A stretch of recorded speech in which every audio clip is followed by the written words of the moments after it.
If you love Amala and Ewedu, then you already know that the stew has to be good. Today, I'm making a delicious and rich stew that goes perfectly with Amala, and trust me, you will want to try it. And these are the ingredients we'll be making use of. We have a pomo, onion paste, meat and meat stock, pepper mix, our palm oil, your seasonings, and your salt. So let's get right into it. I started by adding some palm oil into my pot on fire. Once the oil was heated up, I added my pepper mix. You already know that pepper mix is one of the things that gives Nigerian stew that beautiful rich flavor. Next, I added my onion paste and gave everything a good stir, making sure the pepper and onions were properly combined. And those of you that does not like seeing onions in your stew for amala, just try blending your onions to a paste. You will love it because it enhances the flavor of the stew. Then I covered the pot and allowed everything to cook and steam for a few minutes. There is just something about letting the pepper and onions cook together properly. The aroma alone will already tell you that something good is happening in the kitchen. After some minutes, I opened the pot and gave everything another good stir. At this point, I added my seasoning cubes and salt. I stirred everything together again so the seasoning could spread nicely throughout the stew. You can choose to add other spices if you want, but I chose to add only seasoning cube and salt since it's stew for amala. I want to keep it simple. After stirring it very well, then I covered it again and allowed it to steam for a few more minutes. After a few more minutes, I opened it up and gave it another good stir.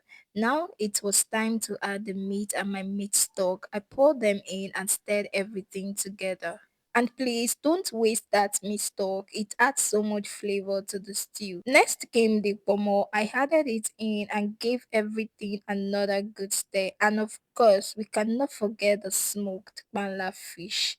I added the smoked panla fish and gently stir everything together. At this point, the aroma in my kitchen was already amazing. I covered the pot and allowed everything to cook for a few more minutes. Honestly, I love when my stew is cooking slowly like this because all those flavors have enough time to come together. After some time, look at what we have. I opened the pot, gave it one final stir, and our stew is ready. Imagine this with a nice soft amala and a wedu on the side. Honestly, what more do we need? Look at how beautiful this is. This is exactly the kind of stew I want with my amala and ewedu. If you enjoy watching these, don't forget to like this video, leave a comment and subscribe to the channel if you haven't already. Let me know in the comments, are you eating this with amala and ewedu or would you choose another swallow? Thank you so much for watching my beautiful friends and I will see you in my next delicious recipe. Bye.